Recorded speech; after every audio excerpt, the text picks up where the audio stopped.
Di dataran tinggi Garut, tanah subur menyimpan janji kesejahteraan. Namun, bagi sebagian petani, harga kentang yang terus menurun masih menjadi kenyataan pahit. Dari sini, PKS berupaya mencari jalan keluar, mulai dari yang sederhana, dari ladang ke meja makan.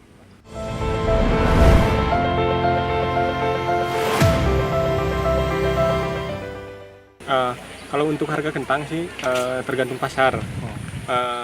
Biasanya menjual pasar misalkan panennya lagi kurang nih, harga pasti meningkat. Kalau panen lagi banyak, harga jadi turun gitu. Oke. Terus itu harga itu cukup kalau buat menutup biaya tanam, pupuk gitu. Sebetulnya kalau nanam kentang sih ada HPP-nya. HPP kentang di angka mungkin sekarang di angka 7.000 sampai 8.000. Nah, kebetulan untuk bulan sekarang harga kentang lagi rendah di angka 8.000. Tambah juga banyak yang gagal panen juga di kentang. Harus ada banyak solusinya sih. Hadir langsung di tengah masyarakat, Ketua Majelis Syuro PKS sekaligus anggota DPR RI Dapil 11 Jawa Barat, Muhammad Sahibul Iman. Ia mengingatkan pentingnya kembali pada kemandirian dan rasa syukur atas karunia alam Indonesia. Dalam pidatonya, beliau menuturkan kisah dari Venezuela, sebuah negara yang dulu makmur karena menghasilkan minyak, namun kehilangan ketangguhan karena rakyatnya terlena dengan bantuan pemerintah. Di Amerika Latin atau Amerika Selatan itu dulu ada sebuah negara yang sangat kaya raya dengan minyak. Karena itu seluruh masyarakatnya itu setiap bulan mendapatkan subsidi dari pemerintah. Jadi mereka hidup dari subsidi ke subsidi saja. Karena harga minyak sedang luar biasa. Nah, ternyata masyarakatnya menjadi terlena hidup dari pemberian pemerintah. Sampai satu ketika terjadilah resesi ekonomi di negara tersebut. Dan krisisnya sangat dalam sekali. Sampai-sampai harga bahan pokok itu meningkat bukan 2-3 kali, tapi sampai puluhan ratusan kali. Diberitakan bahwa hanya untuk membeli satu kotak telur saja yang isi 10 butir, itu mereka harus membawa uang 2 koper, uang mata uang negara itu. Bayangkan saja betapa uang menjadi tidak ada nilainya karena barang begitu mahal. Akhirnya presidennya memerintahkan, wahai masyarakatku, ayo kita kembali ke alam. Mari kita semua bercocok tanam. Mari kita beternak bersama-sama. Itu menjadi program nasional luar biasa. Tetapi ternyata pemerintah semakin sedih karena melihat kenyataan rakyat Venezuela sudah terlalu lama terlena dengan uang subsidi minyak. Mereka sudah lupa cara-cara bertani, cara beternak, dan juga cara menangkap ikan di laut. Akhirnya semakin terpuruklah perekonomian mereka dan mereka dikategorikan sebagai negara gagal, Bapak Ibu sekalian. Karenanya, beliau mengajak kita untuk kembali ke alam, menjadikan pertanian sebagai jalan kemandirian bangsa. Beliau juga mengingatkan agar kita mensyukuri keberlimpahan alam Indonesia. Dalam ceritanya, seorang eksportir muda menyadarkan kita bahwa di negeri ini hampir semua bisa tumbuh dan diproduksi, sehingga tidak ada alasan untuk menyerah menghadapi tantangan pangan. Nah, yang kedua, yang lebih penting lagi Bapak Ibu sekalian, Allah sudah menganugerahkan kepada bangsa ini satu alam yang segala potensi ada di negeri kita, Pak. Saya bertemu dengan seorang pengusaha muda yang dia sudah terbiasa melakukan ekspor barang-barang hasil alam kita, ya, pangan atau juga minyak atsiri dan sebagainya. Dia karena sudah berulang kali dia menerima orderan dari luar negeri, kemudian dia cari di sini, dia sampai pada satu kesimpulan, Pak, saya sebagai pelaku bisnis, saya sekarang punya kepercayaan diri. Barang apapun yang dipesan oleh orang luar negeri, itu saya selalu menyanggupi, walaupun saya belum tahu barangnya ada atau tidak. Karena dari pengalaman saya punya keyakinan barang apapun yang dipesan oleh orang asing bisa diproduksi di Indonesia ini, dimanapun. Ini menandakan bahwa alam kita ini sangat luar biasa, Pak. Sampai-sampai tadi, pokoknya orang istilahnya itu mungkin orang Betawi menyebutnya palu gada, Bang Narji ya. Apa lu mau, gua ada gitu. Sebagai wakil rakyat dari Dapil 11 Jawa Barat, beliau hadir bukan hanya membawa semangat, tapi juga dukungan nyata, mencarikan investor, mengadvokasi program bantuan pemerintah, dan juga membuka program beasiswa dengan ikatan dinas agar generasi muda desa bisa menjadi pelopor kemajuan. Dan saya sebagai anggota DPR RI dari Dapil Jawa Barat 11 meliputi Kabupaten Garut, Kabupaten Tasik, dan Kota Tasikmalaya, insya Allah saya juga terus berusaha untuk mensupport ya perjuangan dari masyarakat di Jawa Barat 11 ini, khususnya di Garut ini. Nah tentu saya juga Bapak Ibu sekalian, kalau harus membangun dari nol itu tidak mudah Pak. Karena itu saya mencari para pelopor-pelopor Pak. Nah saya bertemu di Karamatwangi ini, pelopornya adalah Pak Kades sendiri ya, Pak Rana ini. Terus terang saya katakan, mencari pelopor di desa seperti Pak Kades kita ini itu tidak mudah Pak. Visinya jauh ke depan, kemudian juga orangnya humble, mau berkomunikasi dengan masyarakat ya secara egaliter ya, kemudian pengetahuannya juga luar biasa tentang apa yang dikerjakan para petani di sini. Saya sangat gembira berjumpa dengan beliau, dan karena itulah saya sangat mendukung pengembangan ATP ya, Agro Wisata Tepas Papandayan ini ya. Beberapa bantuan saya sudah berikan kepada Pak Kades ini, diantaranya cottage yang di bawah itu, ada 2 cottage itu kami carikan di pusat dan kami dirikan di sana. Sekarang Pak Kades bilang, Pak kalau bisa cottage-nya diperbanyak. Ya nanti kalau dari pemerintah pusat ada, nanti saya bawa kembali ke sini. Tapi juga saya berikhtiar mencari investor swasta Pak, kalau mau kemudian investasi untuk pengembangan agrowisata di sini, insya Allah ya. Kemudian juga karena masa depan desa ini tergantung pada SDM-nya, saya juga sudah memberikan beasiswa kepada beberapa anak-anak desa di sini untuk berkuliah ya. Kemarin sudah 5 orang kita berikan beasiswa untuk kuliah, 1 di Institut Teknologi Garut, katanya mau ngambil teknik sipil atau arsitektur ya. Karena katanya supaya nanti pengembangan bangunan-bangunan di sini itu nanti dibuat oleh anak desa di sini sendiri yang sudah menjadi insinyur nanti insya Allah ya. Kemudian 4 yang lain saya berikan beasiswa, mereka mengambil jurusan hospitality. Hospitality itu adalah ya jasa pelayanan, termasuk adalah wisata ini. Ada yang mengambil terkait dengan penataan kamar hotel gitu ya. Ada yang terkait dengan masalah mereka menyebutnya F&B ya, food and beverage ya. Jadi pengelolaan makanan dan minuman untuk para tamu yang datang ke sini, dan juga jurusan-jurusan yang lain. Nah, saya berharap nanti setelah mereka selesai kuliah, saya sudah minta ke Pak Kades dibuatkan semacam kontrak ikatan dinas. Kalau mereka kita biayai 4 tahun kuliah, saya bilang minimal mereka 8 tahun harus mengabdi dulu di desa ini. Setelah itu dia mau keluar dari desa ini nggak apa-apa, tapi harus mengabdi dulu ke desa ini ya. Nah ini beberapa yang kita lakukan ya, termasuk juga membangun jalan ya, yang dari sini ke cottage ini kan baru juga kita bikin.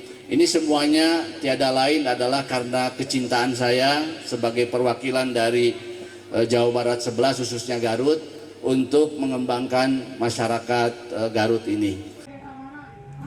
Pesan ini tak berhenti pada tataran gagasan. PKS ingin memastikan semangat kemandirian itu benar-benar hadir dalam kebijakan dan aksi nyata di lapangan. Karenanya, dukungan dari bidang petani, peternak, dan nelayan DPP PKS atau BPPN menjadi penting.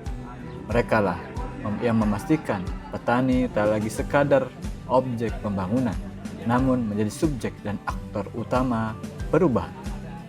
Melalui pendekatan yang sederhana namun berdampak, PKS ingin melihat para petani sejahtera, bukan hanya karena panennya melimpah, namun karena keluarga mereka merasakan hasil kerja keras itu. Ketua BPPN DPP PKS, Riono Caping menjelaskan, ketika seorang petani mampu menyekolahkan anaknya hingga perguruan tinggi, itulah tanda kesejahteraan yang sesungguhnya. Alhamdulillah Bapak Ibu yang dirahmati Allah, atas izin Allah pada kita hari ini bisa bertemu mengadakan acara yang merupakan bagian dari rasa syukur kita sebagai bangsa, sebagai entitas yang membangun negeri ini. Partai politik PKS hadir khususnya untuk membersamai petani, membersamai para peternak. Dan suasana yang kita ingin ciptakan pada hari ini adalah suasana kebersamaan, suasana yang sederhana, suasana yang guyup rukun, suasana kita menyatu, baik itu anggota dewan, dari pusat, dari provinsi, dari kabupaten, semuanya menyatu bahwa kita ini adalah bagian dari NKRI yang kita pengen petani, peternak, nelayan menjadi aktor utama pembangunan Indonesia. Bapak Ibu, petani sejahtera, peternak sejahtera, itu ukurannya apa? Bapak Ibu cobi. Petani peternak sejahtera ukurannya adalah salah satunya putra putrinya bisa mengenyam pendidikan tinggi atau semuanya bisa kuliah. Itu yang sederhana. Dari mana? Ya dari hilirisasi produk pertanian yang kita tanam. Kalau kemudian acara-acara yang kita selenggarakan, Pak Lurah, Pak Kepala Desa, Kang Rana, ingat 2022 jalan kita mau ke atas itu saya ngepot-ngepot tuh Pak, kayak mobil, karena jalannya tanah. Ya, dan bangunannya baru ada satu yang disampaikan sama Yusuf Ketua DPD. 2003, 2004, 2025, 3 tahun alhamdulillah, tepuk tangan yang meriah untuk Desa Kramatwangi. Pak Kepala Desa dan seluruh perangkat dan seluruh pengurus badan usaha milik desa. Ini adalah kerja keras dari seluruh warga yang dipimpin oleh Pak Kepala Desa. Sehingga kami hari ini dari bidang petani, peternak, nelayan DPP menyelenggarakan Hari Tani Syukuran. Ya, acaranya sederhana, khidmat, tapi insya Allah ini mudah-mudahan membawa berkah yang ketiga untuk Kramatwangi dan khususnya Kabupaten Garut. Bagaimana caranya? Hari ini kita hadirkan Pak Agung dari Kementerian Pertanian. Mudah-mudahan nanti membawa oleh-oleh untuk kita semuanya. Ya Pak Agung, tolong nanti sampaikan sama Pak Dirjen. Ya. Untuk menjadi perhatian, kentang Kabupaten Garut ini sudah mau kita hilirisasi agar apa? Nilainya tambah. Agar apa? Keuntungan untuk kelompok dan petani semakin besar. Untuk apa? Menyekolahkan putra-putrinya ke perguruan tinggi. Walaupun tadi Ustadz MSI sudah cerita, ternyata di sini sudah ada yang dikuliahkan juga. Ya. Dan saya matur kepada Bapak Ibu, Pak Kepala Desa, di Komisi 4, saya anggota Komisi 4 DPR RI Dapil 7 Jawa Timur, khusus untuk anak-anak petani, anak-anak peternak, monggo disilahkan nanti 2026 untuk ikut pendidikan di Politeknik Pembangunan Pertanian punyanya Kementerian Pertanian. Tahun ini Ustadz MSI dari Paul Bangtan dan AUP ada 35 anak, yang dari dapil saya hanya 5 yang siap. Yang lain semuanya dari luar dapil seluruh Indonesia. Nah khusus nanti Pak Kepala Desa hadiahnya silahkan. Nanti putra putri yang mau kuliah bisa lewat nanti Ustadz MSI untuk kemudian kita rekomendasikan kuliah 4 tahun gratis, asrama, makan, minum, biaya pendidikan, hanya diminta bayar baju untuk seragamnya. Ya. Siap napa mboten? Kok mboten nih? Mendapatkan pesan tersebut, Ketua DPW PKS Jawa Barat Iwan Suryawan dan Ketua DPD PKS Garut Ustadz Yusuf menyambut hangat. Keduanya menegaskan PKS Jawa Barat siap bergerak menindaklanjuti pesan Majelis Syuro, yakni mencari titik-titik baru yang bisa dikembangkan untuk memberdayakan petani dan masyarakat. Dan perpaduan antara tani dan juga wisata yang ditawarkan oleh kepala desa ini membuat sebuah dorongan yang besar, sebuah jalan yang telah diberikan, sebuah amal kebaikan yang ditawarkan untuk kita semua. Karena dengan suasana dan pengembangan serta produk yang dihasilkan, ini semua adalah untuk kesejahteraan warga di sini dan juga untuk semuanya di warga Indonesia. Dan kita menjadikan ini tidak sebagai contoh saja sebetulnya, dan kita harus kembangkan ke daerah yang lain dengan produk yang disesuaikan dengan kondisi alam di sana. Kemarin malam kami rapat khusus dengan BPPN bagaimana suasana atau kondisi seperti ini juga bisa ditularkan di beberapa daerah di Jawa Barat, untuk juga ada pusat-pusat pangan atau lumbung pangan yang kita ciptakan, hingga kita bisa memberikan kontribusi yang baik buat ketahanan pangan nasional.